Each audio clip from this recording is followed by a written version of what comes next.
તને છોડીશ નહીં હરિગીરી.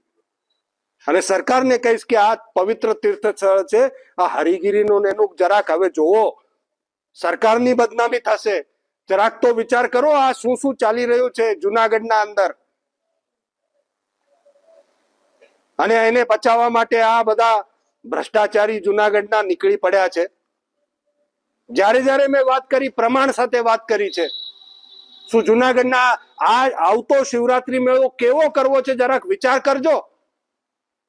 આ બલાત્કારી, ભ્રષ્ટાચારી, દારૂ આન તેન એવો, મેં તો પહેલેથી કીધું કે મને મારો ગિરનાર પાછો આપો સાહેબ, હું બધું છોડી દઈશ. આ લોકોને માફ કરી દઈશ કે તમે જાઓ ભાઈ અહીંથી, મારો ગિરનાર મને પાછો આપો જેવો હતો. આ બિચારા અમારા સાચા સાધુ બોલતા નથી, બરખાસ્ત કરી દીધા, निरस्त કરી દીધા. ये जूना अखाड़ा जो तुम देख रहे हो हरिगिरी, ये जूना अखाड़ा जूनागढ़ के साधुओं ने खून पसीना लगा के बनाया है.